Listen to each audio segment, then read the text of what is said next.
Bienvenidos a todos. En nombre de la Cámara de Comercio Venezolano-Italiana, nosotros somos una institución que tiene acá en Venezuela casi 70 años. Operamos acá en todo este tiempo, en todos estos años, en favor de la internacionalización de las empresas, de las pequeñas y medianas empresas italianas, sobre todo, a través de actividades continuas que tenemos en un calendario durante todo el año. Estas actividades están básicamente enfocadas en la promoción de los productos made in Italy aquí en el país. Y como Cámara binacional que somos, es decir, somos Cámara venezolano-italiana, nuestra parte venezolana también, por supuesto, apoyamos a todo lo que son el empresariado local, enfocándonos sobre todo en las necesidades de nuestros afiliados.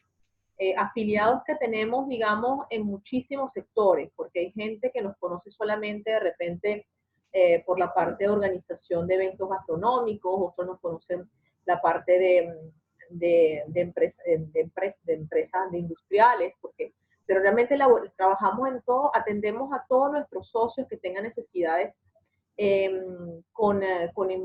relacionadas con empresas italianas que brinden la excelencia en el mundo.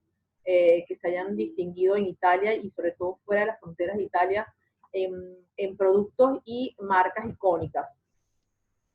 Nosotros acá pertenecemos a una red mundial que agrupa a 76 cámaras italianas en todo el mundo.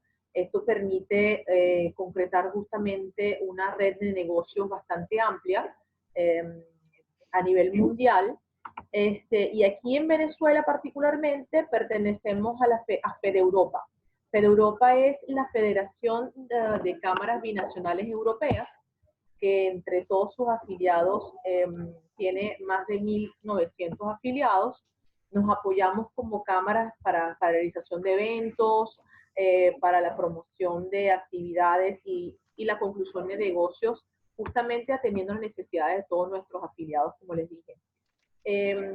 Aquí en Venezuela nosotros somos, digamos, una cámara de bastante grande, porque contamos estructuralmente con 6 oficinas seccionales.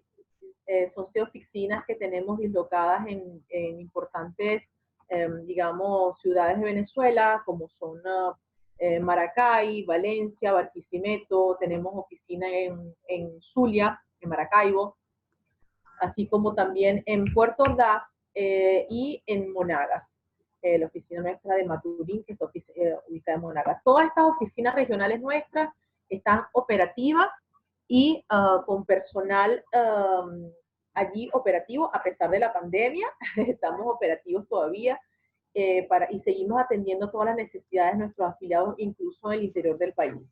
En estas oficinas nos apoyamos sobre todo cuando queramos hacer alguna actividad o algún evento fuera de digamos, de la zona metropolitana, la zona de la capital. Por aquí, a ver, veo muchas, ¿qué más les cuento? Bueno, yo creo que me toca presentar al ponente, que pertenece justamente a una empresa nuestra afiliada, como es Serovska, y con nosotros tenemos hoy justamente a Omar Arias. Omar es licenciado en física, específicamente en mención física médica, es magíster en física médica, y ha sido profesor también de la Universidad Central de Venezuela, y es miembro actualmente del Departamento de Investigación y Desarrollo y Formación Académica de esta empresa Serovska, que se ocupa justamente de radiología. Entiendo que Omar ahorita no está en el país. Omar ahorita está conectado con nosotros. Él nos va a contar, de todas maneras, ahorita en detalle. Está en el Caribe en este momento, y es bien interesante porque tiene esa óptica ahorita fuera de las fronteras venezolanas, y nos puede dar una óptica, digamos, de contexto tanto a nivel nacional nuestro como un poco lo que está pasando en el resto del mundo en este momento. Así que, bueno, muchísimas gracias a todos por participar. Si estás de acuerdo, Omar, le decimos a las personas que nos vayan escribiendo las preguntas como al final, o las pueden escribir por el chat, y las canalizamos al final de tu intervención, si te parece bien.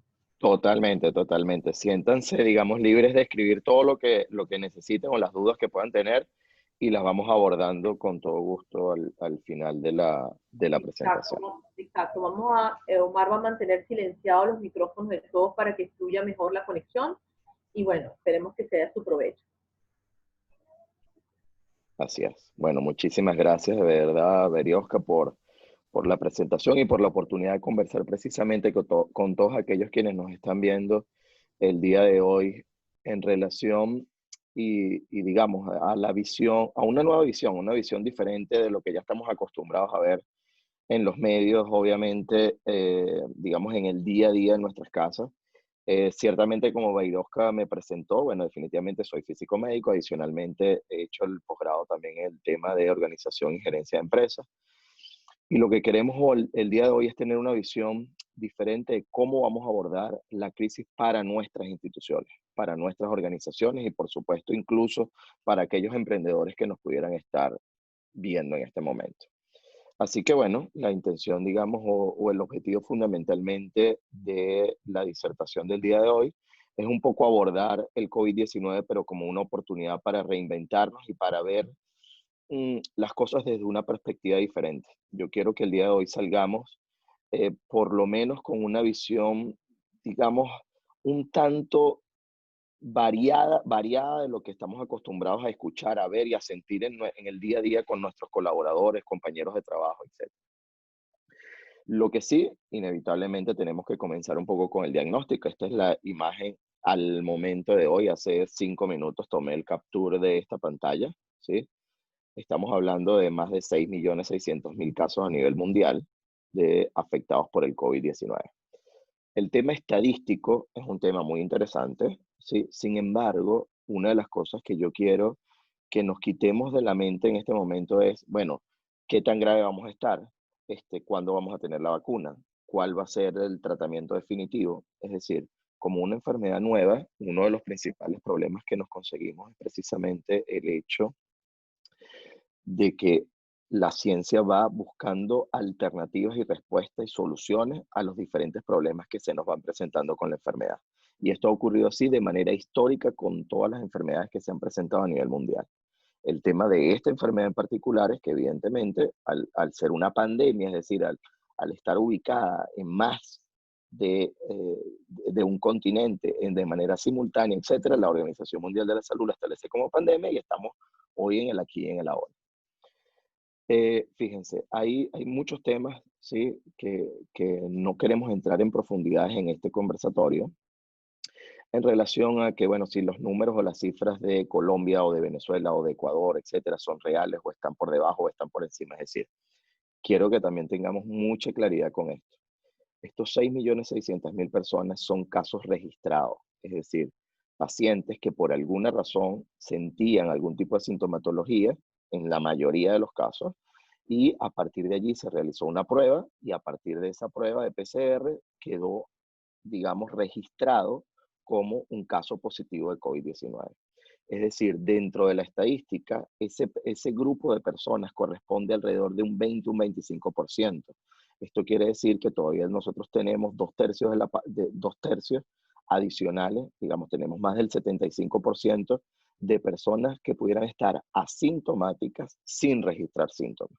Entonces, no, digamos, hablar de 6.600.000 personas es una cifra muy corta. Podemos estar hablando alrededor en este momento entre 19 y 20 millones de personas infectadas a nivel mundial. Lo que ocurre es que de esos 20 millones de personas, solamente 6 desarrollan algún tipo de síntomas o logran ser identificados a partir de nuestros sistemas de salud. Dicho esto, sabemos entonces que tenemos un sesgo desde el punto de vista de la adquisición de la data epidemiológica y por supuesto eso va a ocurrir en cualquier tipo de epidemia o pandemia a nivel mundial. Entonces, ciertamente del COVID se ha hablado mucho, hemos visto el COVID en todos los colores y formas, ya también han escuchado muchísimo, y yo no voy a hablar más sobre esto, de un montón de mitos, ¿sí? Tantos han sido los mitos que incluso WhatsApp ha logrado, digamos, identificar y ajustar los límites de reenvío de mensajes para tratar de contener información errónea sobre el coronavirus. Uno de los factores importantes acá es el tema de la inteligencia artificial para detectar mensajes que han sido reiterativamente mandados o enviados con palabras claves sobre el tema del COVID o del coronavirus. Ciertamente también hemos visto muchísimo sobre los síntomas del COVID-19. Obviamente no puedo no mencionarlos, ¿sí? Ciertamente lo que es la tos, la fiebre y el cansancio son como los más enfáticos que hemos podido desarrollar a nivel mundial. Sin embargo, hay otra serie de sintomatología, incluyendo ahora se ha colocado, digamos, confusión, pérdida de gusto y olfato, incluso en algunos casos conjuntivitis como parte de algún tipo de sintomatología, en algunos casos muy específicos. Sin embargo, sí es importante, obviamente, conocer los síntomas básicos del COVID, pero esta no es la intención de nuestra disertación. El día de hoy vamos a enfocarnos más bien en lo que podemos hacer desde el punto de vista empresarial. También es cierto, así como hemos visto el virus, hemos visto cuáles son los síntomas, también hemos visto las medidas básicas de higiene en términos, bueno, de lavarse las manos, de estornudar hacia lo que sería la parte interna del codo, tratar de desechar pañuelos, no tocarse la cara con las manos, etcétera. Es decir, han sido medidas muy básicas porque al final los virus se transmiten de manera muy básica, se transmiten en ese contacto que nosotros tenemos directo persona a persona. Entonces, por esto es muy importante el tema del distanciamiento físico que ha venido apoyando a la Organización Mundial de la Salud. Dicho todo esto, sí, y entendiendo que definitivamente estamos en una situación, digamos, compleja, yo les quiero preguntar a ustedes, y aquí ya pudiéramos ir habilitando un poco el chat, Beiroska, vamos a ver qué nos van comentando aquí algunos de los participantes. ¿Qué es la crisis? ¿Qué creen ustedes, digamos, a ver, un sinónimo rápido, una cosa, lo primero que se les venga a la mente cuando escuchan la palabra crisis? Vamos a ver,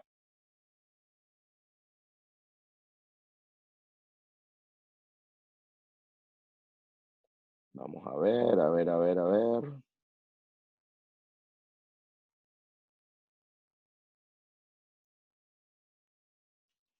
Muy bien, Alejandro ya nos comenta un poco, mal momento, oportunidad, caos, nuevo ciclo, ruptura, cambio, muy bien.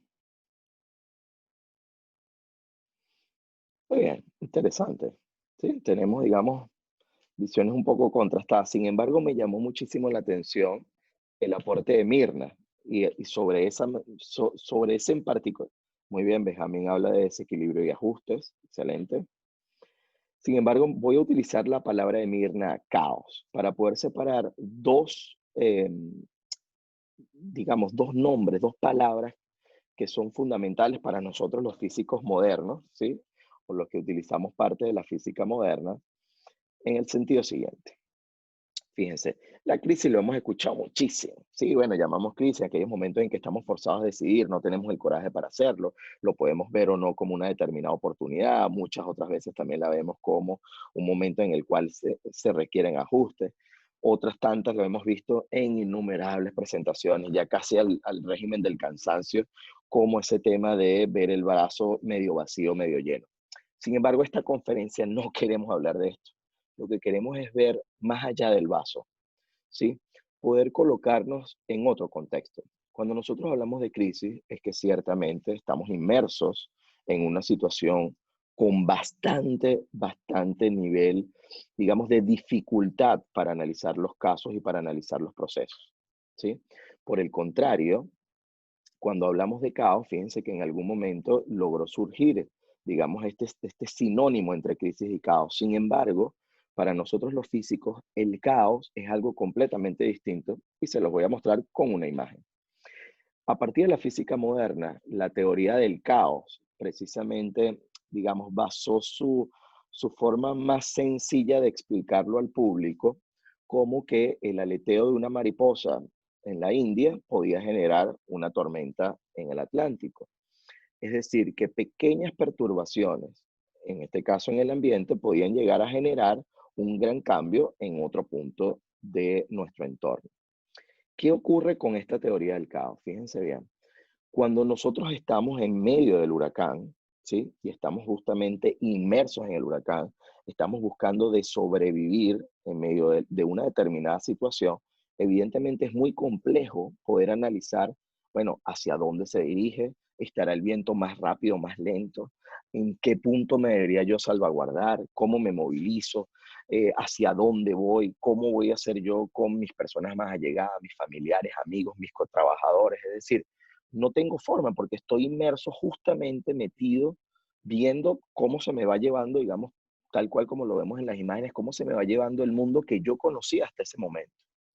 Sin embargo, en el momento en el cual, y es la invitación que les quiero yo hacer acá a un físico, a todo el ámbito empresarial, es precisamente cómo nosotros podemos ahora no estar metidos en el hoyo del agujero, justamente allí, sino que nos pongamos allá arriba, en la Estación Espacial Internacional, que además hace pocos días tuvimos, digamos, el agrado de poder ver ahora una nueva tendencia a nivel mundial que va a tener que ver con los viajes espaciales, ¿sí? Tiene que ver con la llegada, en este caso, de la NASA y SpaceX a la Estación Espacial Internacional. Vamos a colocarnos así, como estos dos astronautas norteamericanos que llegaron a la estación el día sábado. Fíjense qué ocurre. Cuando nosotros estamos colocados acá arriba, ¿sí? No quiere decir que no nos preocupemos por lo que está pasando allá abajo, para nada. Lo que quiere decir es que nosotros desde esta perspectiva podemos analizar cuáles son las trayectorias más probables de movimiento, si hay o no un cambio en la velocidad, dónde pudieran estar viéndose las personas más afectadas, incluso ver si hay alguna sumatoria con otros factores. Es decir, tenemos el mecanismo perfecto para poder ver el esquema desde otra perspectiva. Yo quiero que tengamos muy en cuenta esto, porque precisamente las organizaciones que van a poder superar no solamente la crisis del COVID, sino la del COVID, más la de cualquier otro virus que pueda estar viniendo de manera consecutiva en el corto plazo, tienen que ser organizaciones que evidentemente se adapten a los cambios, totalmente de acuerdo, pero además que aprendan. Organizaciones inteligentes que estén al servicio de cambiar las cosas y de hacer obviamente de lo pequeño, de lo ordinario, hacer algo extraordinario. Y es por ello que, digamos, vinculando este efecto mariposa o esta relación, bueno, ustedes también vieron en algún momento la película, sí, aquellas chicas estaban más pendientes del protagonista, pero en términos generales, en aquella película, bueno, el actor Ashton Kutcher, dependiendo de, bueno, diferentes tipos de decisiones que iba tomando, iba cambiando, digamos, la historia, ¿no? Entonces, obviamente el efecto mariposa tiene que ver con eso, es decir, cuáles son esos factores que pueden interrumpir y pueden manejar entonces el futuro de las situaciones. En el caso del COVID-19, definitivamente nosotros tenemos una herramienta a nuestra mano y es una herramienta muy poderosa y tiene que ver con el tema histórico. Es decir, sabemos ya, por supuesto, que la fiebre española fue una fiebre muy devastadora, fue una enfermedad muy devastadora a nivel de la humanidad. Es decir, nosotros estamos hablando en términos de cifras, ¿sí? Gruesas, que entre el 50 y el 60% de la población mundial para ese momento enfermó debido a la gripe española, ¿sí? Y obviamente entre el 1 y el 2% de la población total logró superar la gripe española, pero hubo alrededor, hay cifras más conservadoras, entre 30 y llegan cifras hasta 70 millones de fallecidos debido a esta gripe española. Pero ¿cuál es el aprendizaje? Más allá de que si hay que de los fallecidos o de la cantidad de pruebas, etcétera, etcétera. Los aprendizajes que nosotros tenemos es cómo son los comportamientos de las pandemias.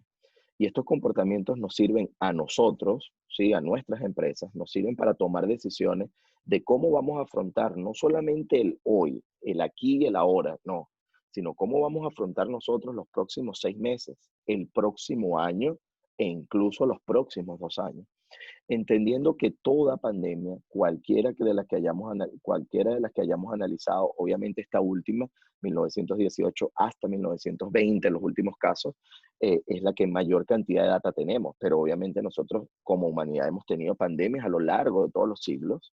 Es muy importante destacar que nosotros tenemos un pico determinado de casos en donde tenemos un número muy significativo de casos. Sin embargo, una vez que se relajan medidas de control, medidas de cuarentena, medidas de distanciamiento, comienzan inevitablemente nuevos ciclos, nuevos picos, que es lo que nosotros desde el ámbito médico denominamos las nuevas oleadas del virus.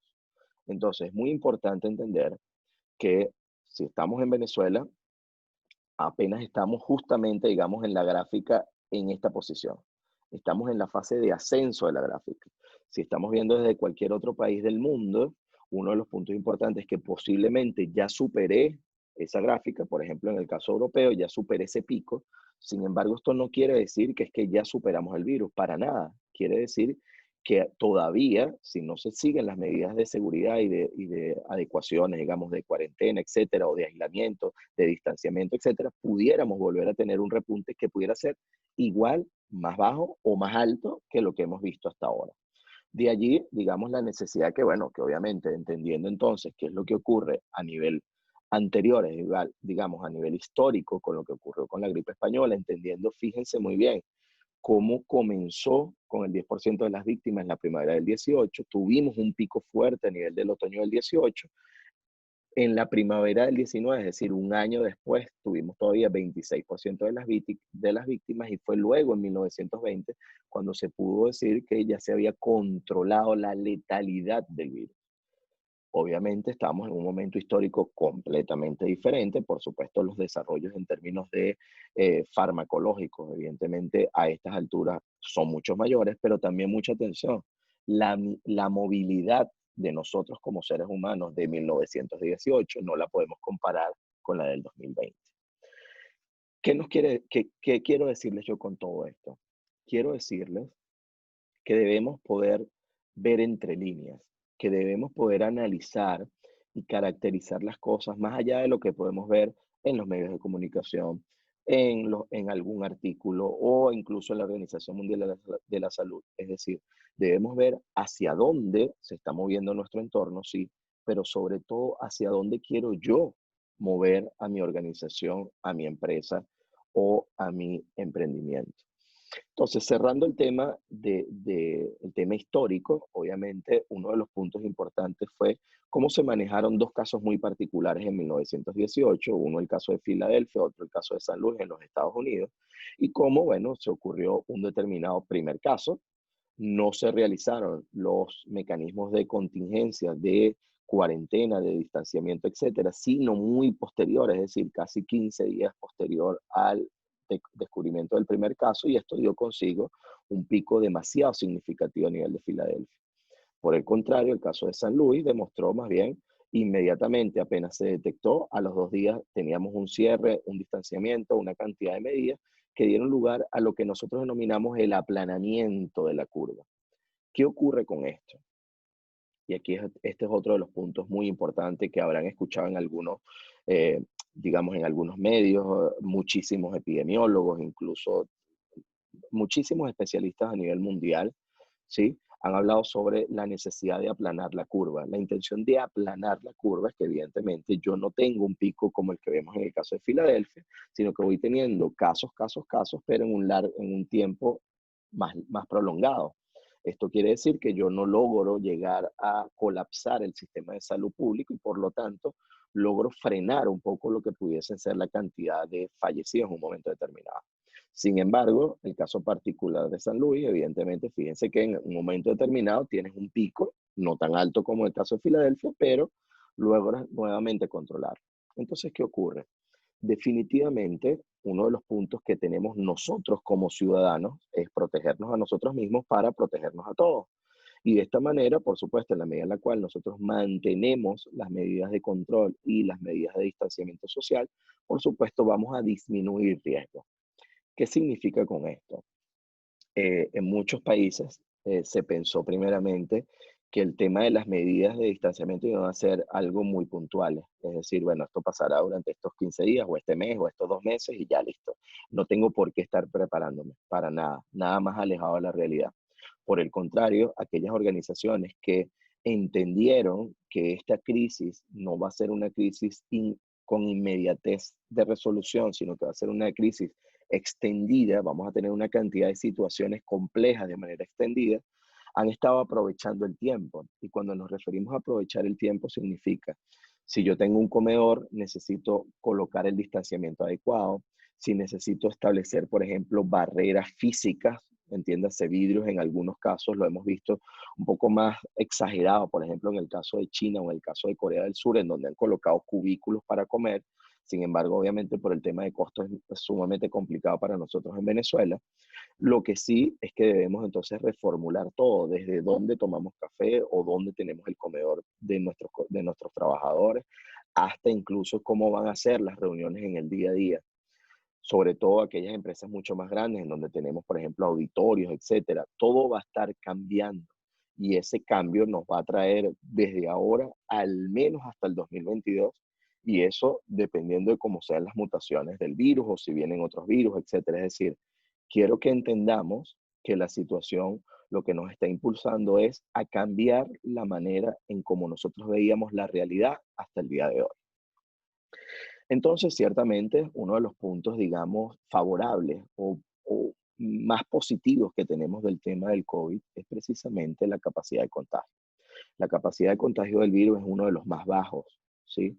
Fíjense que cuando lo comparamos, por ejemplo, contra el SARS, ¿sí? O contra la gripe, contra incluso la papera o el sarampión, que es uno de los más altos en términos de número promedio de personas contagiadas, nos damos cuenta cómo el sarampión puede contagiar entre 12 a 18 personas, un enfermo, mientras que el caso del COVID-19 solamente puede estar alrededor, digamos, máximo dos, tres personas, ¿no?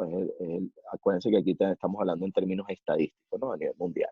Sin embargo, es muy importante, nosotros en América Latina, digamos, pasamos muy por alto algunas cosas que ocurrieron en el corto plazo, hace muy pocos años.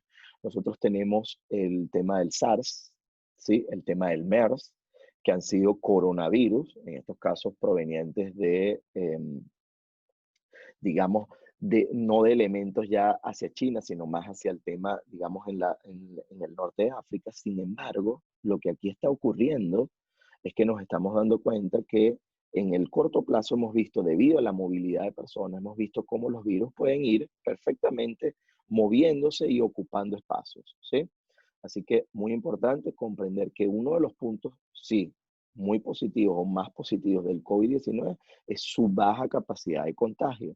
Entonces, ciertamente, si yo tengo un virus que contagia poco comparado con otros, lo que yo quiero es que ante una posible sospecha de algún caso de alguno de nuestros trabajadores en nuestras instituciones pudiese llegar a presentar algún tipo de sintomatología, lo más importante es la detección a tiempo. Y esa detección a tiempo pasa por establecer en nuestras organizaciones protocolos de bioseguridad. De aquí también la importancia, obviamente, de establecer, no es que vamos a convertir nuestras empresas o nuestras organizaciones en una clínica, para nada, nada más alejado de la realidad, pero sí debemos tener entonces un protocolo de seguridad y de verificación a la entrada de la organización. Y eso en muchísimos casos conlleva a termómetros de tipo infrarrojo, por ejemplo, con lectura de infrarrojo, para no tener que pegarlo en ninguna de las posiciones, sino solamente a distancia poder hacer una evaluación, digamos, general del tema de fiebre. Por otro lado, bueno, hacer algunas encuestas de manera tal y darle mucha información a nuestros trabajadores. Yo creo que una de las cosas fundamentales y una de las cosas que conversamos muchísimo con toda la directiva de Cabenit y por supuesto con Olga, con Beirovska, era precisamente la necesidad que tenemos, más allá de ver toda la teoría del COVID, es, bueno, cómo lo aplicamos en nuestro día a día, en nuestras empresas, en nuestras organizaciones. Y parte de esto es comprender entonces que si yo logro detectar a esa persona que pudiera estar asintomática, pero que pudiera transmitir el virus, si yo lo logro detectar a tiempo, yo puedo entonces rescatar y no forzar a que ahora yo tenga 10, 15, 50 o 100 trabajadores todos contagiados, ¿no? Obviamente es muy distinto tener el contagio de uno a tener el contagio de 10 o de 100. Por ello es fundamental mantener este tipo de medidas. De igual forma, también es muy importante analizar cuáles son las fases de la pandemia para que así saber qué tipo de medidas tomar.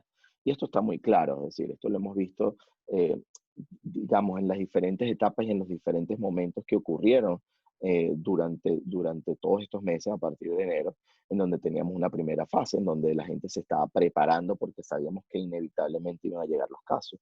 Luego ocurre una segunda fase en donde empiezan lo que se denominan casos importados, es decir, personas enfermas que vienen de otro país al territorio nacional. Y posteriormente ya sí comienza la ocurrencia de casos importados con casos secundarios y finalmente lo que es la transmisión sostenida en el país o lo que nosotros denominamos ese contagio interno, ¿sí? Entonces, entendiendo esto, hay una serie de medidas que normalmente toman los gobiernos, y estos gobiernos toman, sea cual sea, toma, dependiendo de esta fase, toma, bueno, primero el retraso o la búsqueda, retrasar la llegada del virus, es decir, tratar de frenar la mayor cantidad posible de ingresos al país, luego, bueno, buscar, ya que llegaron, tratar de evitar que se propague, de allí medidas de cuarentena o de restricciones para aquellos viajeros, finalmente minimizar los efectos de la pandemia, y aquí sí hay digamos, una necesidad de políticas serias por parte de los gobiernos para poder controlar lo que sería esta fase, y finalmente la búsqueda del retorno a la normalidad, que nos ha preocupado con muchísimo ahínco desde la Academia de Ciencias, así como también diferentes organizaciones a nivel latinoamericano. El hecho de pretender o de buscar retornar a la normalidad al mismo tiempo del retorno a la normalidad de países europeos, por ejemplo, que nos llevan ya 2 meses de diferencia en el delay, digamos, en ese pico máximo. Es decir, cuando todavía nosotros estamos en esta fase de la gráfica, no podemos estar pensando en retorno a la normalidad, tenemos que estar pensando en cómo contener la mayor cantidad de contagio y cómo preparar a nuestras organizaciones para ese momento. Esto quiere decir que durante esta fase nosotros debemos buscar de minimizar la posibilidad de contagio y más bien aprovechar este tiempo para ver las herramientas tecnológicas para trabajar a distancia, la necesidad, por ejemplo, de VPN o de firewall para podernos conectar directamente a los diferentes escritorios y de esa manera hacer compartir archivos o utilizar, digamos, herramientas tipo Office 365, es decir, ver qué herramientas se nos facilita en aquellas empresas pequeñas, medianas o grandes que nos permitan la continuidad laboral, por lo menos de las fases teóricas o de las fases de desarrollo o del tema, por ejemplo, de administrativo o de automatización que requerimos justamente en esta fase, previo al retorno a la normalidad, ya que uno de los puntos importantes es que la normalidad no vuelve a ser como estábamos en este primer punto, no estamos aquí. La normalidad ahora vuelve a ser ahora un punto completamente distinto. Y si nosotros pretendemos mantenernos como estábamos hace un año, sencillamente las organizaciones están destinadas al fracaso porque no va a ser el mismo entorno. Entonces es muy importante entender desde el punto de vista financiero y a la vez desde el punto de vista humano que tenemos dos curvas. Tenemos una curva epidemiológica y una curva, digamos, económica. Esa curva epidemiológica o curva médica es la que ustedes pueden ver en sus pantallas, ¿sí? ¿Y qué quiere decir con esta curva? A ver, fíjense bien, en el momento en el cual yo no establezco ningún tipo de medida restrictiva, yo voy a tener un aumento en el número de casos, por lo tanto, voy a tener un pico rápido en el tiempo, muy alto, mucha cantidad de casos, mucha cantidad de fallecidos, pero que termino rápidamente. Por el contrario, en el momento en el cual yo busco, y en ese mismo instante en el cual yo tengo ese pico completamente elevado desde el punto de vista epidemiológico, desde el punto de vista económico, la recesión económica es mucho menor, es decir, este valle es mucho menos profundo, porque evidentemente yo en el corto plazo puedo lograr surgir y salir de esa crisis. Por el contrario, en el momento en el cual yo aplano la curva, es decir, busco entonces de extender menor cantidad de casos, pero en un tiempo prolongado, por supuesto yo incremento lo que es la profundidad de la recesión económica. Ahora bien, en muchísimos medios y en muchísimas interlocuciones de diversos gobiernos de cualquiera de los lados, de derecha o de izquierda, no importa, lo importante es que desde el punto de vista eh, político, obviamente deben tomar decisiones. Sin embargo, uno de los puntos acá neurálgicos es que las curvas epidemiológicas y económicas no están en dicotomía. No quiere decir que yo debo escoger cuál es la que voy a agarrar, no. Definitivamente la que todos debemos tomar, y ha sido la política de todas las organizaciones mundiales de la salud, de todas las organizaciones en búsqueda, digamos, de salvaguardar la vida de nosotros como seres humanos, es precisamente buscar de disminuir la cantidad de fallecidos y, por supuesto, disminuir la cantidad de afectados.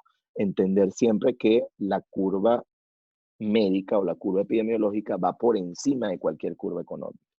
Pero ¿qué nos quiere decir esto? Nos quiere decir que medidas cada vez más restrictivas también van a llevar a que la economía sufra cada vez más. Entonces debemos estar preparados para ello. Lo que quiero es que aquí estemos atentos, sobre todo aquellos que logramos tener, digamos, empresas en diferentes países de la región, comprender que en cada país estamos en fases diferentes, por lo tanto, lo que me funciona en Venezuela no necesariamente y para nada es lo que me funciona en Colombia y mucho menos lo que me funciona en Perú. Entonces yo necesito, obviamente, entender en qué fase estoy en cada uno de estos países para ver cuál es la mejor decisión que voy a tomar en determinados instantes de tiempo.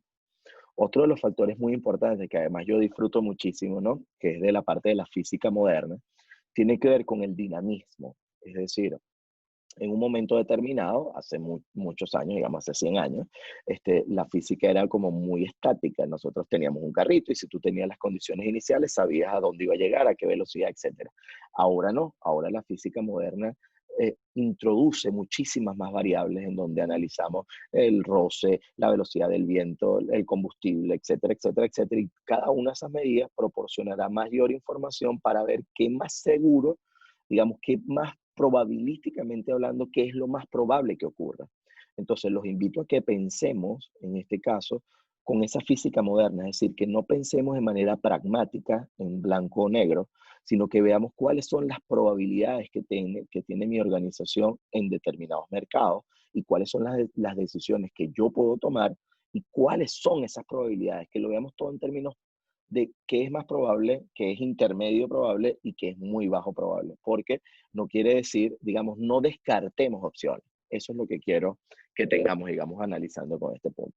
Entonces, bueno, definitivamente en la medida en la cual nosotros aplanamos esa curva, por supuesto, logramos tratar de no llegar a colapsar, a llegar a lo que sería la capacidad máxima del sistema de salud y de allí, digamos, lo necesario de reforzar, incluso dentro de nuestras organizaciones, la necesidad del control de manos, de la limpieza, del uso de tapabocas, etcétera, todos los mecanismos que nos permitan y nos garanticen este tipo de medidas.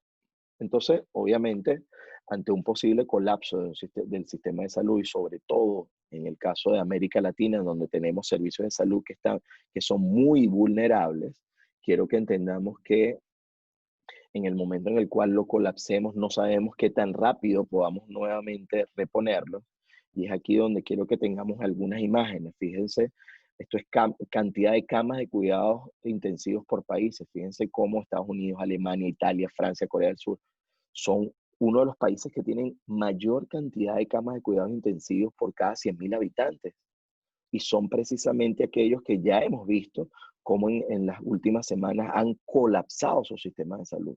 Imagínense con muchísimo mayor caso el tema latinoamericano. En el caso de Latinoamérica, en general, muy importante, nosotros tenemos el GHS Index, ¿sí? Que es el Global Health Security. Este es un análisis en donde se evalúan más de 195 países y a partir de estos 195 países se les evalúa, y es algo bien particular, ¿no? Este informe fue entregado en noviembre del 2019 y el objetivo de este análisis era ver cómo era la respuesta de estos países frente a una pandemia. Para aquellos que adoran las teorías de conspiración, parecería que ya estaba más que preparado, ¿no? Todo el platillo. Sin embargo, lo que sabíamos era que ya con el SARS, el MERS, incluso antes con el ébola, ya teníamos un adelanto de que algo como esto podía ocurrir a nivel de la ciencia y por lo tanto era la necesidad de evaluar cómo podían ser las respuestas. Si ustedes ven el mapa, se darán cuenta que aquellos países que están mejor preparados, no quiere decir que están al 100%, mejor preparados tienen que ver con Estados Unidos, Canadá, Australia, y fíjense cómo todos aquellos que están en naranja tienen que ver con países que tienen muchas deficiencias, pero que están en un término intermedio, y por el contrario, aquellos que están en rojo son países que están en situación crítica ante la llegada de una determinada pandemia. Vemos la mayoría del continente africano y en el caso de Sudamérica, vemos cómo resalta tristemente el tema de Venezuela. Entonces, esto es lo que nos quiere decir y lo que quiero que tengamos es la fragilidad que tenemos en América Latina con respecto a lo que serían los colapsos de los sistemas de salud. Ciertamente también vimos cómo teníamos una caída en las bolsas de Europa, de Asia, obviamente de Estados Unidos, Sin embargo, también nos dimos cuenta cómo esa crisis logró ser superada por diferentes eventos. Ahorita aquí no vamos a conversar sobre el tema de la bolsa, sin embargo, también así como la bolsa eh, tiene diversos procesos de recuperación y la recuperación de cada uno de los sectores no es al mismo instante de tiempo. Yo tengo sectores que inicialmente van a repuntar y luego, bueno, sectores que esperarán mayor cantidad de tiempo para ese repunte. Eso es parte del análisis, es decir, parte de cuál es la cantidad de información que yo manejo para lograr, ¿no?, nuevamente tomar decisiones. Entonces, muy importante siempre la consideración de factores a lo que sería la escala global y, por supuesto, a lo que es la escala macroeconómica. Entonces, bien, ¿qué pasa? El coronavirus ciertamente frena el crecimiento mundial, ¿sí? Y esto obviamente nos da, digamos, la previsión del crecimiento del Producto Interno Bruto para el 2020, en lo que sería algunas economías en términos globales a nivel mundial. Tenemos, digamos, un porcentual en términos de menos 0,5 puntos, en el caso de la eurozona, menos 0,3, pero bueno, evidentemente también tenemos otros competidores u otros países en los cuales vemos una disminución significativa y de manera porcentual, digamos, con respecto a lo que sería el crecimiento del Producto Interno Bruto de manera muy significativa, ¿no? El caso de la India, de China, de Estados Unidos. Fíjense muy bien, y aquí quiero que vayamos retomando, y aquí voy conectando, por ejemplo, con la visión de Armando, ¿no? Armando nos comentaba cuando hablamos de crisis, o con Benjamín, cuando hablábamos de crisis, hablaban de desequilibrio y ajustes, hablaban de oportunidad. Y definitivamente esto es una oportunidad de oro para América Latina. Una oportunidad de oro si sabemos desarrollarla. Y aquí voy al punto. Fíjense que ciertamente el caso de India y China, por ejemplo, países en donde se desarrolla más del 70%, digamos, de la producción global en términos de entrega de artículos definitivos, de artículos finales para el cliente, el consumidor final. Fíjense cómo tienen una disminución significativa de este Producto Interno Bruto. Por el contrario, países de América Latina, en donde tenemos una gran cantidad de materia prima, deberíamos ser entonces los llamados a la atención a continuar con la generación de esa materia prima, que ahorita está frenado en el caso de las fábricas, y que pudiéramos entonces comenzar a generar incluso estrategias y desarrollo de nuevas organizaciones, bien sea que integremos varias organizaciones para lograr no solamente comercializar la materia prima, sino comercializar los productos finales. Y yo creo que ese es uno de los grandes aprendizajes que deberíamos tener en el caso de Latinoamérica sobre esta situación. Y con esto quiero ir conectando, ¿sí? Para ir cerrando un poco la intervención en términos de lo que son organizaciones y cómo las podemos ver. Fíjense, nosotros podemos tener una organización que funciona, es decir, nuestros trabajadores, inevitablemente, por supuesto, sobre todo en el caso de Venezuela, tenemos obviamente muchos factores externos que afectan el desempeño de nuestros trabajadores de manera inevitable. El tema de movilidad, de comida, de agua, etcétera, los servicios públicos. Sin embargo, en otros países de la región también sufrimos de cosas no tan graves y tan en simultáneo. Sin embargo, también viven, digamos, de carencias muy, muy, muy importantes. Entonces, ¿qué es lo importante acá? Si nuestros trabajadores y nuestra visión corporativa se mantiene en continuar haciendo el mínimo, es decir, bueno, mira, yo ahorita nada más puedo atender 20 instituciones, yo presto servicios y yo, bueno, prestaba servicio a 90 y ahora presto a 20, bueno, nada, vamos a acostumbrarnos a trabajar con 20 y bueno, hoy haremos una, mañana otra, cuando hace 2 semanas podíamos atender a 5, a 6, a 7 instituciones diarias. Es decir, una organización que funciona no es para nada una organización que progresa.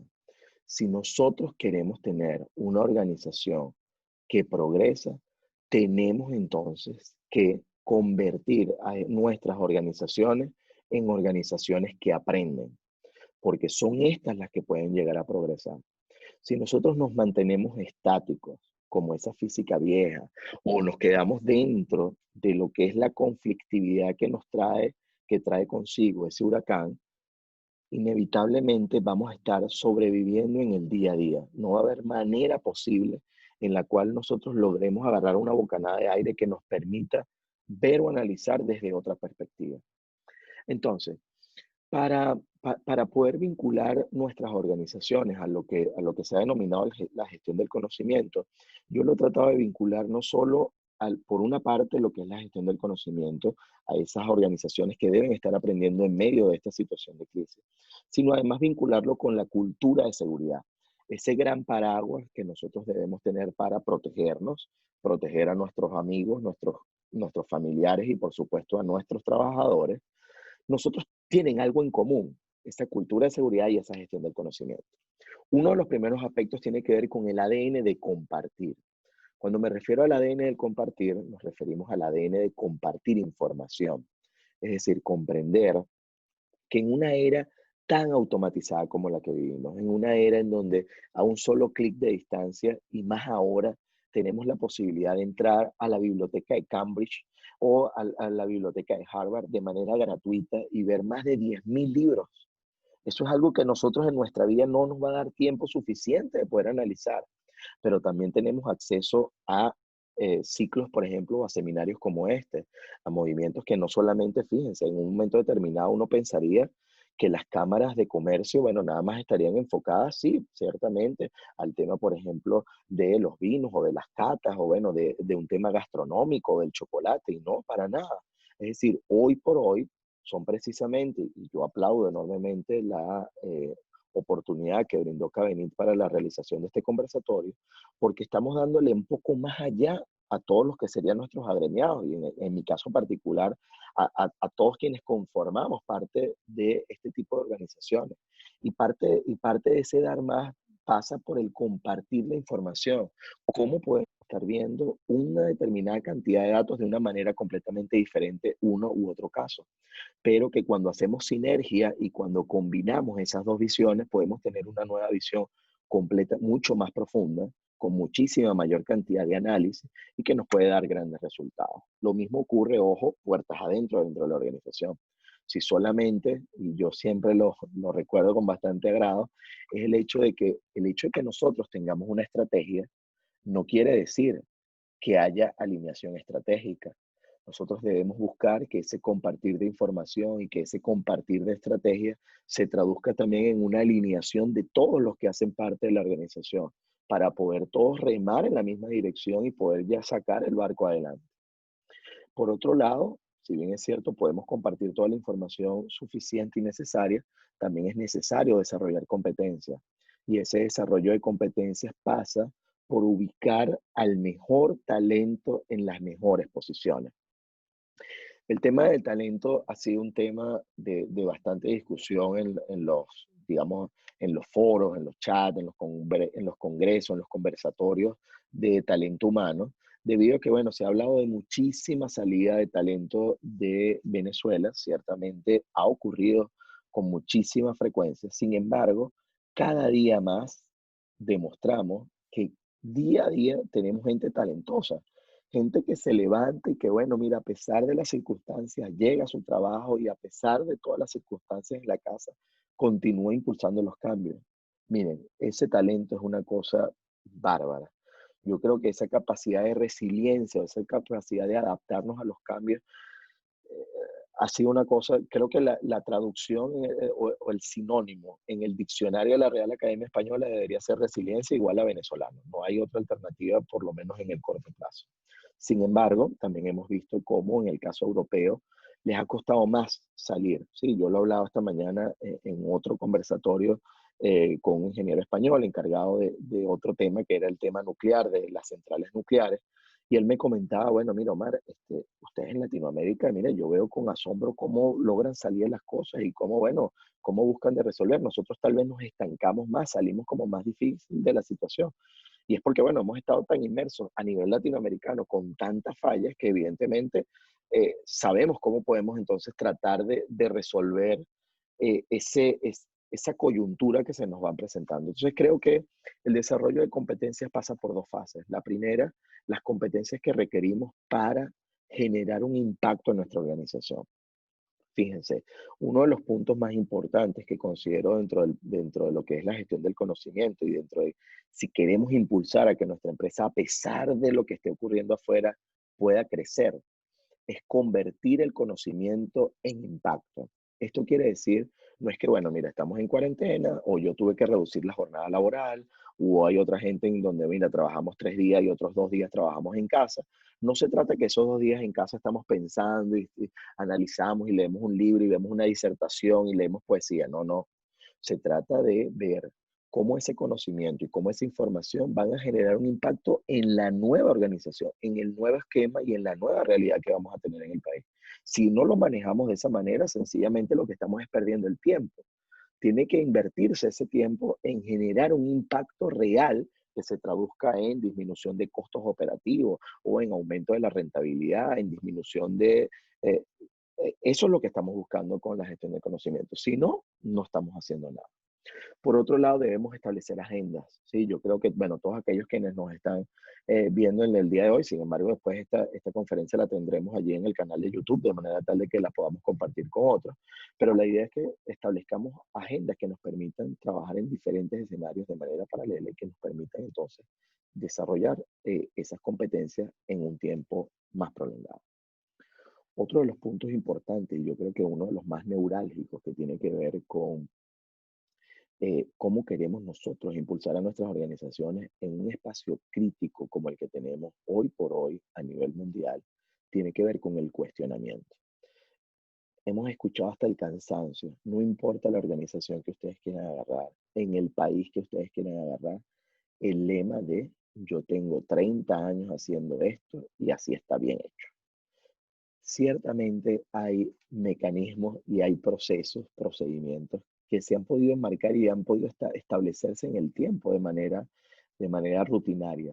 Sin embargo, esto no quiere decir que no haya una nueva forma más rápida, más eficiente o con menos costo. Por ello es que siempre el cuestionamiento positivo, es decir, ese cuestionamiento que está buscando de ver más allá, de ver cómo logramos optimizar los procesos, debemos tomarlo muy, muy en cuenta.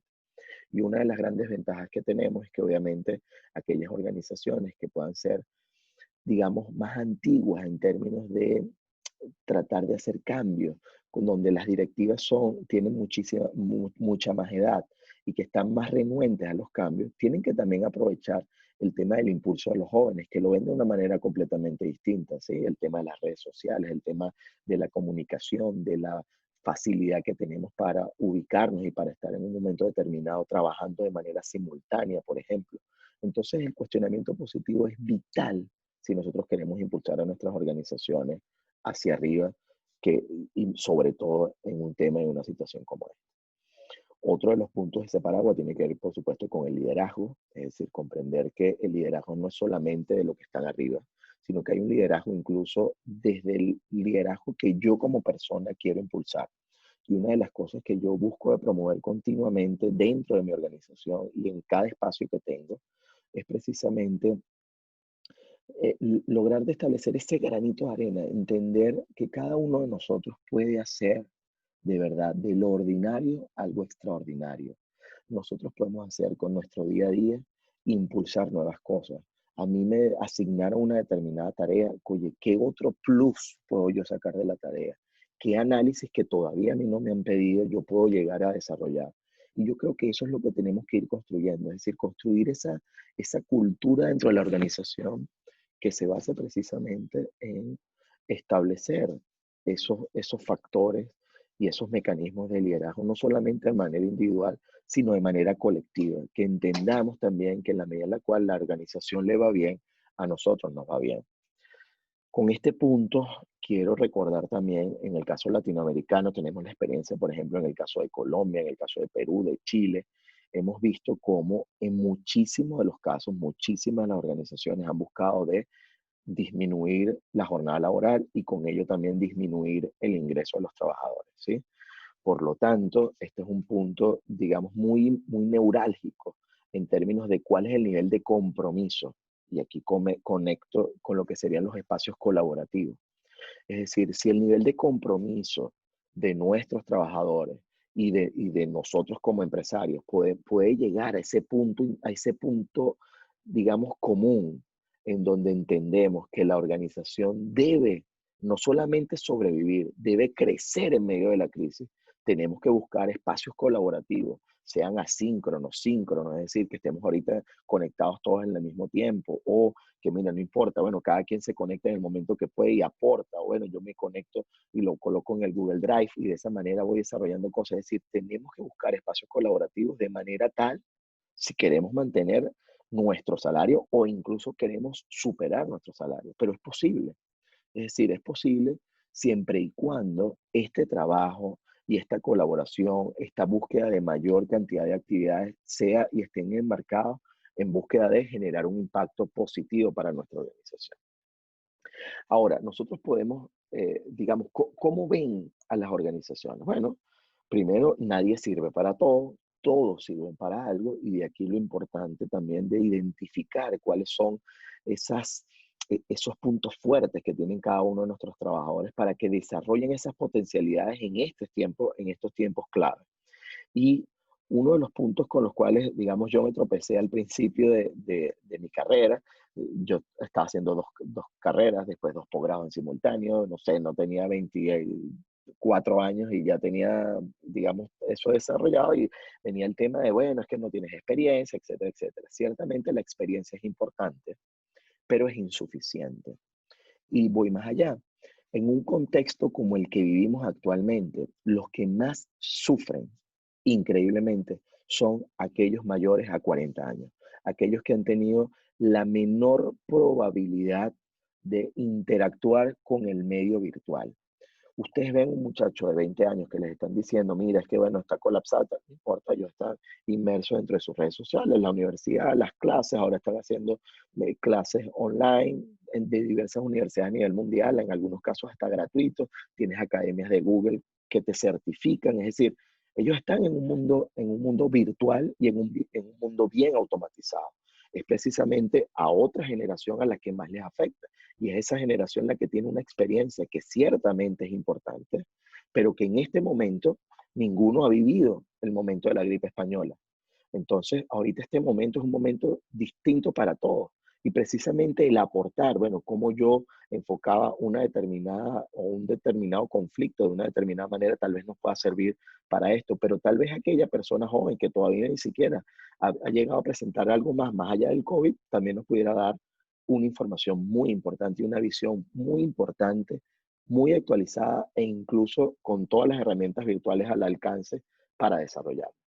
Es así como paso a lo que tiene que ver con los ciclos. Existen muchísimos ciclos en la vida. El ciclo del agua, el ciclo de la vida, el ciclo de los productos, hasta el ciclo de nosotros, ¿sí? De cómo nosotros podemos ir creciendo ahí a lo largo del tiempo. Lo que sí es importante es que desde el punto de vista de nuestros productos o de nuestros servicios, ciertamente hay un ciclo que normalmente, bueno, comienza la introducción de un determinado producto o servicio, luego hay una determinada turbulencia porque, bueno, estamos ingresando a un nuevo mercado o estamos compitiendo contra otros en el mercado y ahí en esa fase de crecimiento surgen determinados puntos de turbulencia, hay una fase de madurez de ese determinado producto y servicio y finalmente tenemos un declive o una etapa residual en donde efectivamente ese producto o servicio, bueno, cada vez es menos atractivo.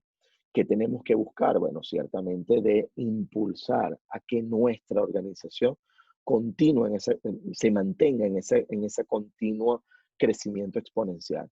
¿Cómo lo logramos? Precisamente entendiendo que en el momento en el cual llegamos a esta fase de madurez, tenemos entonces que nuevamente utilizar una de las palabras claves también en la supervivencia y en el crecimiento en situaciones caóticas.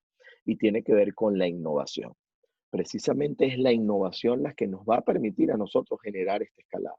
Saber que en el momento en el cual comienzan nuestros clientes a comprar menos de nuestros servicios o a comprar menos de nuestros productos, es porque requieren de nuevos productos o de nuevos servicios que en muchos casos ni siquiera saben que existen.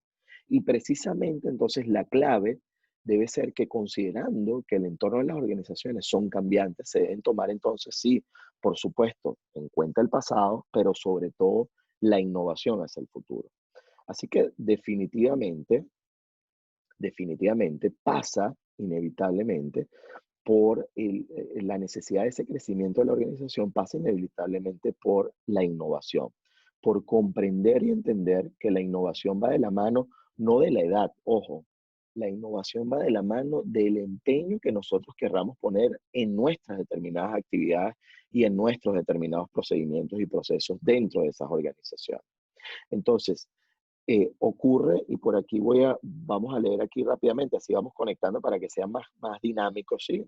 Menos conferencia y más conversatorio. Benjamín nos plantea, ¿no cree usted que ante la salida de Venezuela de gran parte de la población joven debería extenderse a 70 años la edad laboral de una persona? Por supuesto que esta persona en pleno uso de sus capacidades. Hay gran cantidad de personas más de 65 años con gran sentido de pertenencia. Mira, definitivamente, mira, uno de los puntos claves que aprendí fue precisamente cuando tú contratas gente mayor, más de 55 años, sin decir que son, digamos, mayores a los 30, 20 y algo, 30 años. Cuando tú contratas al doble de la edad, esa persona que contratas entra, por supuesto, con una cantidad de responsabilidad mucho mayor de una persona, obviamente, mucho más joven. Pero ¿qué ocurre, Benjamín? Y aquí es un punto clave, comprender que hoy por hoy esa persona de 65 o 70 años es una persona muy vulnerable con el tema del COVID-19. No olvidemos que estamos en un contexto en el cual esta epidemia va a seguir creciendo y precisamente tenemos que ser muy cuidadosos, sobre todo y en especial con las personas mayores a 65 años, porque la tasa de letalidad justamente a partir de esa edad es muy superior al resto de las edades. De allí que ciertamente que se puedan contratar o no, que podamos extender o no la edad laboral, yo creo que aquí es un tema de lo que vamos ganando y lo que vamos desarrollando con el tiempo. Yo creo que hay personas súper capaces de 30 años, pero también de 40, de 50, de 60, de 70, que tienen muchísimas cosas que aportar. Aquí lo importante es cuál es el nivel de compromiso y cuál es la modalidad que nosotros vamos a emplear para determinados grupos. Vamos a tener un factor de riesgo. Aquellas personas, por ejemplo, que hayan padecido cáncer, aquellas personas que sean mayores a 60 años, aquellas personas que fumen, son personas que son muy sensibles a poderse ver afectados por el COVID e incluso a fallecer. Ante esa realidad que no podemos ocultarnos o taparnos los ojos ante ella, tenemos que comprender que debemos establecer diferentes mecanismos. Y aquí parte dentro de esa innovación técnica. Es decir, ¿dónde está esa innovación? No solamente en cambiar, en modificar, no. Es incluso ver cómo nos adaptamos, cómo generamos entornos. Bueno, mira, sí, para esa población de más de 60 años, ¿cómo van a continuar trabajando? ¿Cómo hacemos con los más jóvenes que capaz tienen mayor probabilidad de movimiento, pero también pudieran ser asintomáticos y tener mayor probabilidad de contagio? Entonces, bueno, ¿cómo no unir en una misma sala a ese mismo grupo de personas? ¿Cómo establecer, por ejemplo, dos equipos? Eso lo hemos visto, por ejemplo, en el caso holandés. De igual forma, en el caso, digamos, de muchas organizaciones de transnacionales, es decir, dos equipos multidisciplinarios con dos líderes y un equipo muy similar en cada uno de ellos, y tenemos equipos en que trabajan, bueno, continuamente 2 semanas continuos físicamente en la oficina, este otro grupo trabaja a distancia y luego se intercambian y así de esa manera evalúan durante esos 15 días si alguno ha presentado algún tipo de sintomatología. Es decir, estos son el tipo de cosas que necesitamos ir pensando porque inevitablemente vamos a tener una segunda oleada y sea que estemos solamente en Venezuela o sea que tengamos otras organizaciones a nivel de Latinoamérica, necesitamos pensar de manera macro, poder entender, bueno, qué es lo que está ocurriendo y qué cosas funcionan a nivel de otras regiones que nosotros pudiéramos utilizar o qué cosas puedo yo innovar, cómo yo puedo desarrollar ahora mi producto, mi servicio, tanto para el consumidor externo como para mis clientes internos o mis trabajadores. Así que la innovación tiene que estar inmersa dentro de cualquiera de las decisiones que nosotros vayamos a tomar. Y ya para cerrar, sí, ya estamos justamente en la hora, también comenzamos unos 5 minuticos más tarde, tiene que ver con este principio. Este es el principio de incertidumbre de Heisenberg, sí, es un principio bastante fuerte desde el punto de vista de la mecánica cuántica. Y en este principio lo que establecemos es que cuando analizamos partículas o subpartículas, cuando analizamos el átomo, qué pasa dentro del átomo, el electrón, etcétera, vemos que para analizar, por ejemplo, esas partículas subatómicas, establecer que la certeza de un par de propiedades físicas no va a poder ser conocida con la precisión del 100% para ambas al mismo instante de tiempo. ¿Este principio qué quiere decir? Si yo tengo un electrón, recordaremos el átomo tiene carga positiva y neutra y unos electroncitos girando alrededor. Bueno, esa carga eléctrica negativa, esos electrones girando alrededor, si yo quiero conocer la posición y la velocidad en un mismo instante de tiempo, no lo puedo hacer. Yo puedo tomar una fotografía, ¿sí? Poner en pausa la partícula a través de un determinado experimento y de esa manera conocer su posición. Por lo tanto, la velocidad es cero porque yo lo obligué o lo forcé de esa manera. O puedo a través de otro experimento evaluar la velocidad de la partícula, pero como voy a evaluar velocidad, no voy a poder conocer su posición de manera precisa.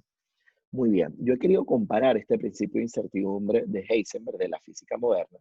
La he querido comparar con lo que sería el tema eh, gerencial y tiene que ver con dos variables que tampoco pueden estar en el mismo instante de tiempo juntas y tiene que ver con la predictibilidad y la innovación. ¿Qué ocurre? ¿Cuál es la analogía acá? Si nuestras organizaciones son predictivas, si nosotros continuamos haciendo lo que hemos venido haciendo hasta ahora, si ya nuestros competidores, nuestra competencia sabe qué es lo que vamos a hacer o cómo vamos a reaccionar, evidentemente van a poder conocer cuál va a ser nuestra posición en una semana, en un mes, en un año. Por el contrario, en el momento en el cual nosotros impulsamos la innovación, en ese momento comenzamos a perder predictibilidad. Nuestra competencia no sabe efectivamente hacia dónde vamos, ¿sí? Es muy importante, por supuesto, que nosotros sí lo sepamos, pero nuestra competencia no sabe hacia dónde va a apuntar, entonces, bueno, va a tratar de seguir lo mismo que estábamos haciendo hasta ahora, pero en el momento en el cual nosotros manejamos una cultura de innovación de manera continua, nosotros continuamente estamos desarrollando nuevas técnicas, nuevos procesos, nuevos productos, nuevos servicios. A veces quien vende un producto también puede comercializar un servicio o quien vende un servicio puede comenzar a comercializar un producto. Y esto dependerá de su capacidad de innovación, de no ver a esa crisis como ese stop, esa barrera que frena, sino más bien como ese trampolín en donde yo me apoyo para ver qué otra cosa nueva no he visto hasta ahora y yo puedo ahora generar y brindar con nuevo impulso. Así pues, obviamente el llamado desde la física cuántica, que tal vez puede ser una de las cosas más complejas de analizar, lo que sí quiero que nos llevemos es el hecho de la innovación y la predictibilidad como factores antagónicos y que no pueden estar al mismo tiempo. Si soy 100% predictivo, no puedo estar innovando. Y si estoy innovando, empiezo a perder predictibilidad de manera significativa. Así que con esto lo que quiero entonces que nos llevemos de esta conferencia es por supuesto que hay muchísima información, que hay muchísimos datos, hay muchísimos análisis que tenemos que hacer, pero sobre todo, debemos estar enfocados en ver cómo nos centramos en esta fórmula maravillosa que también teníamos nosotros de la física y que además se las prestamos a ustedes en el ámbito gerencial, ¿sí? E igual a mc cuadrado. Esta es una de las famosas fórmulas, muy simplificada, por supuesto, porque la fórmula esta es un poco más larga, pero tenía que ver con que la energía es igual a la masa por la velocidad de la luz al cuadrado. Aquí lo que nos quería decir Einstein es que la energía y la masa es lo mismo, es decir, que una masa contiene mucha energía y que mucha energía pudiera llegar a convertirse en masa. Esto lo vemos muy fácilmente en el ámbito médico, en lo que son los estudios de medicina nuclear. Sin embargo, en el ámbito empresarial, yo lo comparamos con esto.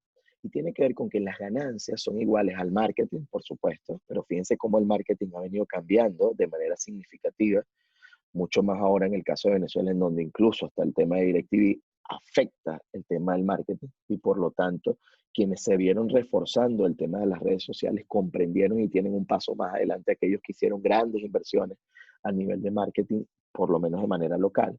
Pero fíjense que el factor más importante de esa ecuación es el consumidor. Así que quiero que nos enfoquemos finalmente a que la razón de ser de nuestras organizaciones pasan por un objetivo. Y yo creo que es allí una de las cosas más importantes. Una vez le preguntaba, en este caso a mi hermana, ella tiene una fábrica de ropa, etcétera, y yo le decía, pero ¿qué vendes tú? Es decir, ¿cuál es el objetivo final? Porque tú no vendes ropa. Es decir, tú tienes que buscar qué es lo que realmente vendes. Tú vendes un estilo de vida, vendes comodidad, vendes frescura. Es decir, ¿qué es lo que vendes? ¿Qué es lo que realmente le estás dando tú a ese consumidor? Y eso es lo que nosotros nos debemos plantear en el caso de servicio, en el caso de producto. Tenemos que enfocarnos definitivamente a eso. Y hoy más que nunca, en medio de una situación como la que vivimos, ciertamente ese cliente pasa a ser ese eje triangular sobre el cual nosotros debemos tomar nuestras decisiones. Y bueno, con esto me despido y por supuesto les doy las gracias a todos aquellos quienes nos acompañaron hasta este momento. Vamos a ver si por aquí hay algunas preguntas. Sí, Berioska, claro, cómo no, por supuesto, Berioska por aquí que va a intervenir, evidentemente, claro, claro que sí.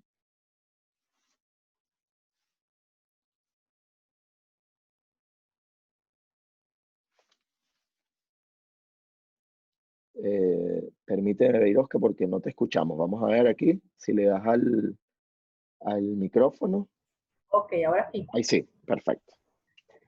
Bueno, antes de finalizar y agradecerte, Omar, queríamos también compartir nuestra experiencia en unos minutos como institución que hemos tenido que justamente también reinventarnos en estos últimos 3 meses, como todos, y sencillamente transmitir el hecho de que, enganchándome lo que tú estás diciendo de la importancia de innovar en este momento, es analizar muchísimos factores también para el tema de la innovación. Por ejemplo, como pensar en que para innovar también es necesario invertir, ¿no? Nosotros como institución nos tuvimos que sentar y dar una vuelta a todo lo que son nuestras actividades ordinarias de todo el año y tal cual voltear la tortilla, de cómo hacemos lo mismo pero volteando la tortilla de distintas formas, pero para hacer eso necesitábamos obviamente una cierta inversión. Por ejemplo, ahorita hay que invertir mucho en empaques por el tema del delivery, hay que tener un servicio, por ejemplo, con el tema de productos, hay que tener un servicio de delivery de confianza o cubrir nosotros mismos ese servicio, porque es fundamental y creo que es algo que, sabes, con respecto al tema del delivery, creo que es algo que se va a quedar por un buen tiempo, porque yo he percibido que la gente le está gustando a cierta parte de la gente esta comodidad, esto de estar en la casa, de recibir el servicio en la comodidad de tu casa, los productos y mover el tema de no tener que ir a un supermercado también por el temor a exponerse en un supermercado, un lugar público. Entonces, mira, yo sencillamente en mi casa estoy cómodo, reviso un catálogo, hago clic y compro, cosa que en muchos países ya eso era normal, ¿eh? En muchos países ese tema de la compra por delivery es muy normal, pero aquí digamos que todavía no estamos en ese mood y creo que lo estamos asimilando. Entonces, lo que quiero transmitir es un tema de invertir en marketing. Muchas empresas de repente no toman en consideración el tema del marketing como se debe. También invertir en el tema de comunicaciones, que ahorita es fundamental. Por ejemplo, me refiero a si tienes un producto, eh, llámese un producto comestible. Voy a poner el ejemplo del chocolate porque tenemos muchos afiliados chocolateros y voy a poner este ejemplo particular. Si hacemos chocolate y sentimos que estamos estancados y queremos innovar, no solamente tenemos que invertir en un empaque sumamente llamativo, versátil, también a prueba de ajetreos, porque va a tener que ahorita ser transportado hasta tu casa, sino que también pensar en un marketing de invertir en unas muestras gratuitas para hacérselas llegar de repente a unos influencers o a personas que estén muy activas en las redes para que nos puedan impulsar este producto. Entonces eso también implica, por supuesto, una inversión de parte nuestra, porque tenemos que sacrificar parte de nuestras ganancias para hacerle llegar estos productos a estas personas, pero que al final va a ser un impulso que nos van a dar a través de las comunicaciones, que ahorita es fundamental. Ahorita la guerra está durísima, siempre ha sido fuerte, digamos, la competencia, pero yo siento que ahorita a través de las redes, la competencia con el tema de los productos, de la venta de productos, está durísima, durísima, porque la gente tiene más tiempo para hacer este shopping virtual que antes no lo tenía. Yo me incluyo, soy una persona extremadamente ocupada, que no tengo tiempo de ir a ningún centro comercial. Y en las noches, cuando tengo tiempo ya a las 11 de la noche, me dedico por lo menos 2 horas a hacer window shopping virtual por estos canales. Y la verdad que me entretiene muchísimo este tema. Entonces, bueno, yo siento que eso, quería transmitirle eso y la importancia de no quedarnos en este letargo, ¿ok? Porque también podemos caer, el riesgo es caer en un letargo, como a esperar a ver qué va a pasar, como a esperar que volvamos a la nueva realidad, la realidad que teníamos. Pues no, eso no va a pasar. Tenemos que estar claros que eso no va a pasar. Y estar conscientes dentro de nuestras empresas, estar conscientes de que esto es algo real. ¿Sabes por qué lo digo, Omar? Porque aquí en Venezuela, como la ola de contagio ha sido muy bajita, y no nos ha tocado que tengamos ningún vecino ni a ningún amigo que ha estado contagiado. Aquí tú te consigues con gente que te dice que tú conoces a alguien contagiado de COVID. Eso no existe. Eso aquí en Venezuela pasa. Y es porque como la ola de contagio ha sido muy bajita y no se siente tanto, entonces, y aparte de eso tenemos la desinformación, digamos, no tenemos información de primera mano, no vamos a caer en temas que no podemos tocar, pero también por eso, por la desinformación, entonces estamos como esperando, como no sabemos, entonces mucha gente se lo toma a la ligera y sobre todo es muy importante que en las empresas no nos lo tomemos a la ligera, porque esto es real, esto es algo Fundamental. real. Mira, Viroska, esto no conscientes. solamente pasó en Venezuela, ojo, esto en Estados Unidos pasó también, en Brasil también pasó, es decir, al principio de ese ascenso en la curva, al principio la gente, imagínate, tienes 20 millones de personas y tienes 1000 casos, bueno, sencillamente se pierde dentro de la estadística.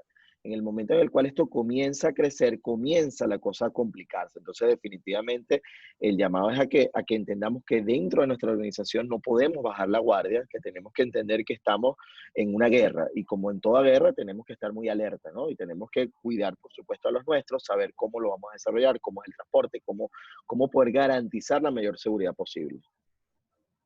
Exactamente. Y que las empresas también, por supuesto, tienen que invertir en herramientas y en estas cosas para poder facilitárselas a sus empleados como cosas básicas, como por ejemplo el gel, la mascarilla, cosas como esta, Totalmente. y en equipos de desinfección para que puedan seguir, bueno, operando, aunque sea medias, porque también hay que respetar el tema de los horarios. Me parece fundamental que se respeten horarios, que se hagan horarios y se hagan turnos en las empresas para que no haya conglomeramiento de personas todo un mismo espacio. Me parece fundamental, pero tienen que estar conscientes las empresas de que no todo el mundo tiene posibilidad de sacrificar su sueldo para comprar mascarillas y comprar guantes y comprar o sea, esos insumos es una obligación de la empresa de proporcionárselos a sus empleados para mantener su seguridad. Y yo creo que, bueno, nos despedimos. Yo te agradezco muchísimo, Marc, esta amena